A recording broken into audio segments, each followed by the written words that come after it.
एक बार प्रेम से बोलो श्री राधे। जय श्री राधे।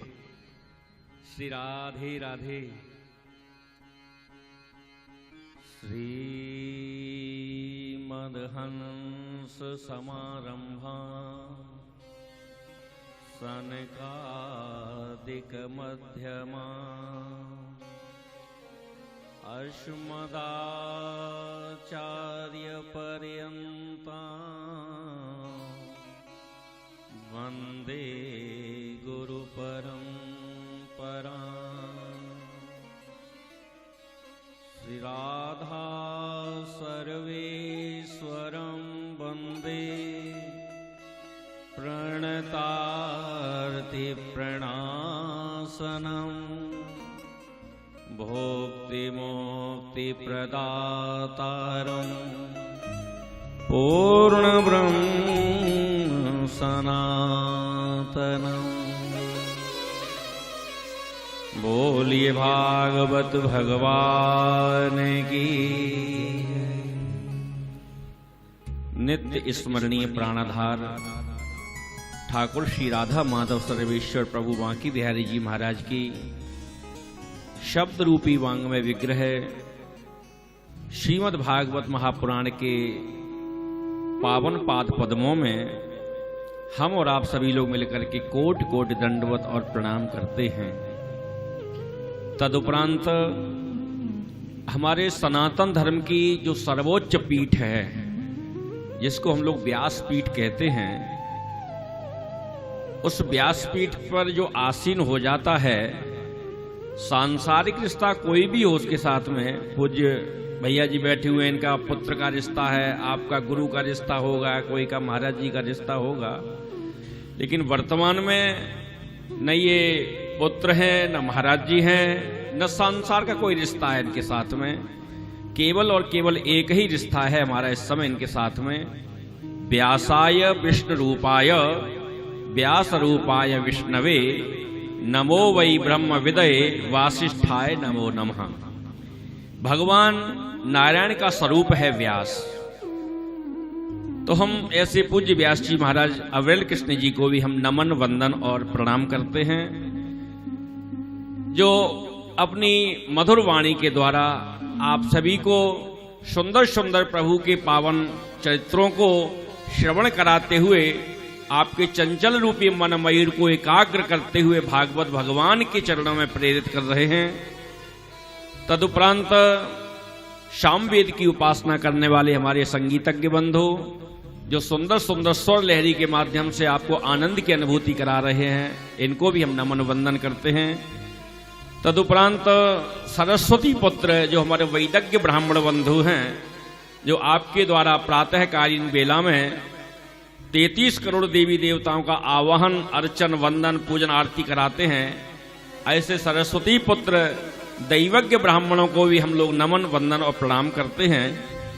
तदुपरांत श्री वृंदावन धाम की पावन धरा पर भोपाल से आप लोग पधारे हैं। हमारे प्रवीण अग्रवाल जी अपने बंधु बांधवों को लेकर के यहाँ पर आए हैं वृंदावन धाम में। तो ज्ञान और वैराग्य के स्वरूप मेरे नारायण एवं भक्ति की साक्षात मेरी मात्र शक्ति आपके मन मंदिर में विराजमान ठाकुर प्रिया प्रीतम को भी हम नमन और वंदन प्रणाम करते हैं और वृंदावन धाम की पावन धरा पर आपका अभिनंदन करते हैं, आपका वंदन करते हैं, आपका स्वागत करते हैं। यही कथा अगर आप लोग चाहते तो भोपाल में भी हो सकती थी, लेकिन वृंदावन धाम चुना आप लोगों ने। ये प्रिया प्रीतम का निज निवास धाम वृंदावन है। इरादे रोज बनते हैं और बिगड़ जाते हैं। वृंदावन तो वही आते हैं जिन्हें बांके बिहारी बुलाते हैं। अच्छे अच्छे करोड़पति एक बार दर्शन करने के लिए प्लान करते हैं, प्रोग्राम बनाते हैं। जब तक उनकी कृपा नहीं होगी, उनकी आज्ञा नहीं होगी, तब तक आप उनके धाम में प्रवेश नहीं कर सकते हो। और आपको तो भागवत कथा के माध्यम से 8 दिन 9 दिन तक निरंतर रहने का अवसर जो आपको प्राप्त हुआ है, आपके जन्म जन्मांतर युग युगांतरों के पुण्य उदय हुए, तो ऐसा आपके जीवन में सहयोग बना है।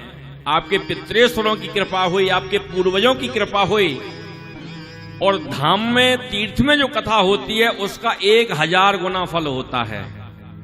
और भागवत भगवान तो कल्प वृक्ष हैं। आप जो भी संसार की कामना मन में हो, संकल्प हो, जैसे पूज्य व्यास जी महाराज अभी बता रहे थे, ये सारी कामनाओं को पूर्ति करने वाला कल्प वृक्ष है, क्योंकि स्वयं नारायण का ही स्वरूप है। आप नारायण की ही गोद में बैठ करके और नारायण की ही कथा और नारायण के ही धाम में बैठ करके सुन रहे हैं, तो आप समझ लीजिए आप पहुंचे हैं। आज उनको भी प्रसन्नता हो रही होगी। हम और आप मिलकर उनको भी नमन और वंदन प्रणाम करते हैं, उनका भी आशीर्वाद लेते हैं। यथा योग सबको जय श्री कृष्ण, जय श्री राधे। अगली वाणी हमारे पूज्य राम कथा के सरस प्रवक्ता श्री अशोक व्यास जी महाराज हमारे बगल में विराजमान हैं, उनकी वाणी का आप लोग आनंद लेंगे। जय श्री कृष्ण, राधे राधे।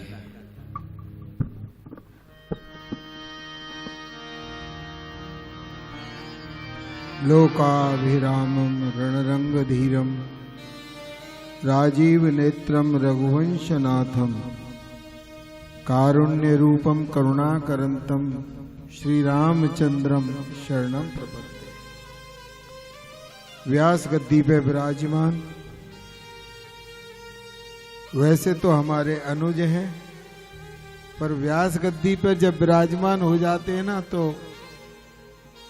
उनको प्रणाम करना पड़ता है। व्यास गद्दी से उतर जाएंगे तो वो हमारे अनुज हैं, वो हमको प्रणाम करें चाहे हम उनको प्रणाम करें, बात बराबर है। तो व्यास गद्दी पर विराजमान हमारे अविरल कृष्ण जी महाराज, बाकी सब लोगों के लिए तो बापूजी ने बोल ही दिया है। तो बस मैं इतना कहना चाहता हूं, वृंदावन धाम में आकर यदि एक रात भी रुक जाए ना तो जीवन धन्य हो जाता है। परंतु श्रीमद् भागवत की कृपा से आपको 8 दिन वृंदावन वास करने का समय मिलेगा। जैसा कि अभी बापूजी ने बताया था, भोपाल में कथा कराते तो हमारे अविरल कृष्ण जी ही जाते कथा करने के लिए। यहां आप आए हैं, यहाँ श्रीधाम वृंदावन में कथा करा रहे हैं ना, तो श्रीमद् भागवत की कथा, बांके बिहारी जी का दर्शन, यमुना मैया का स्नान और अविरल कृष्ण जी के प्रेम के कारण नित्य महापुरुष आएंगे, उनका आपको घर बैठे दर्शन होगा। इससे बड़ा लाभ आपको क्या होगा। हम 4 साल पहले गए थे छिंदवाड़ा कथा करने के लिए, राम कथा हुई थी हमारी। तब अविरल जी से हमारा परिचय नहीं था। 3 साल पहले वृंदावन में परमहंस आश्रम में कथा हुई थी अविरल जी की, तो वहां हमारा परिचय हुआ। और वहां पर कथा के ही बीच में बहुत सुंदर मंगलवार के दिन हनुमान जी महाराज का सुंदर कांड का पाठ भी हुआ था उसमें। तो मेरे भाई बहन, आप यहां आए हैं, आज शायद दूसरा दिन होगा कथा का, तीसरा दिन। आज बता रहे थे हमारे व्यास जी, जित संगो जितेंद्रिय। सबसे पहले तो श्वास को जीतना चाहिए। श्वास को कैसे जीतेंगे? हमारे श्री धाम वृंदावन में संत कहते हैं, श्वास श्वास पर कृष्ण भज, वृथा सांस जन खोए, ना जानो या सांस को आवन होए कि न होए। हम पूरे 24 घंटे में 21,600 सांस लेते हैं। एक एक सांस पर कृष्ण का नाम होना चाहिए, राम जी का नाम, जिसको आप मानते हैं उनका नाम लेते रहना चाहिए। बोले ये तो बहुत ज्यादा है, इतना नहीं हो पाएगा। तो एक काम करो, गृहस्थी है, कोई कठिनाई नहीं, 21,000 निकाल दो, फिर बाकी कितनी बची? 600। तो 600 पे तो हम पूरे 24 घंटे में भगवान का नाम ले ही सकते हैं। लगे कि ये भी ज्यादा है, इतना भी नहीं हो पाएगा, तो एक काम करना, जब पूरे दिन के काम, रात के काम अपने सब पूरे हो जाएं, सोने से पहले एक कोने में घर में खड़े होके बस इतना ही कह देना कि तू मेरा और मैं तेरा, तो पूरे 21,600 सांस पूरी हो जाएंगी। प्रथम दिन बताया होगा व्यास जी ने, सच्चिदानंद रूपाय विश्वोत्पत्त्यादि हेतु। सत और चित आनंद है क्या? श्रीमद् भागवत के प्रवक्ता अनेक व्याख्या करते हैं, पर हमने अपने गुरु महाराज से पूछा, महाराज ये सदचित आनंद क्या है? तो उन्होंने बड़ी सरल व्याख्या बताई। बोले कलयुग है, अनेक ग्रंथ हैं, पर 3 ग्रंथ मुख्य हैं हमारे देश भारत के। बोले सद और चित आनंद क्या है? उन्होंने कहा सद है रामचरितमानस, सद है रामचरितमानस, चित है गीता जी, और आनंद क्या है? बोले आनंद है श्रीमद् भागवत। जब चौथे दिन होता है ना, नंद के आनंद भयो जय कन्हैया, तो आनंद स्वरूप है श्रीमद् भागवत, सदरूप है श्री रामायण जी, और चित है क्योंकि भगवान ने कहा है, तो चित है गीता जी। वृंदावन में आए और कोई काम करो चाहे मत करो, श्रीमद् भागवत के नियम बहुत है कथा सुनने के लिए। पर तुलसीदास जी से राम पूछा, बोले राम कथा कैसे श्रवण करें? तो बोले नियम तो बहुत हैं, पर कोई नियम करने की जरूरत नहीं, जैसे मन करे ना वैसे बैठ करके कथा सुनो। केवल 2 नियम बताए हैं तुलसी ने कथा सुनने के लिए, एक कहने वाले के लिए और एक सुनने वाले के लिए। बस ये 2 नियम, जहां भी कथा हो आप इनका धारण करेंगे तो कठिनाई नहीं आएगी।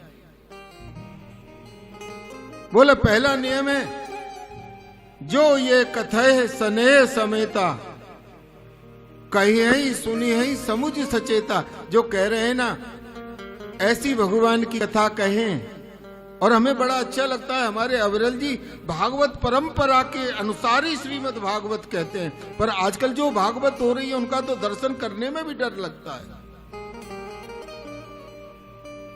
तो जो कहे कथा, हमारे ठाकुर जी की मर्यादा खंडित न हो, ऐसी सुंदर मधुर वाणी में कथा कहनी चाहिए। और सुनने वाले 7 दिन क्या करें? कुछ न करें।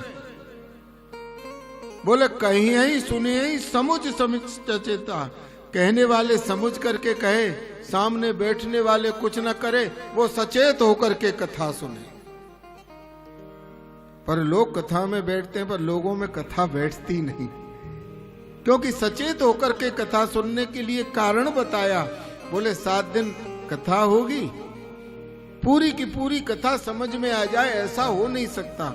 सचेत होकर के कथा सुनेंगे तो 7 दिन में व्यास जी के मुख से कोई ऐसी वाणी निकलेगी कि हमारे जीवन की धारा पूरी ही बदल जाएगी। इसलिए सचेत होकर के कथा श्रवण करें।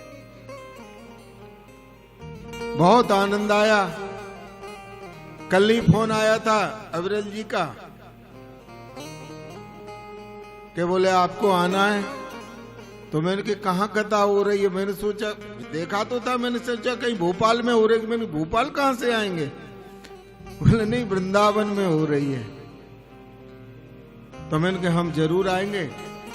अब इनका तो दर्शन करना ही था, परंतु इनके कारण आप सब लोगों का भी दर्शन हुआ है, ये भी बहुत बड़ी बात है हम लोगों के लिए।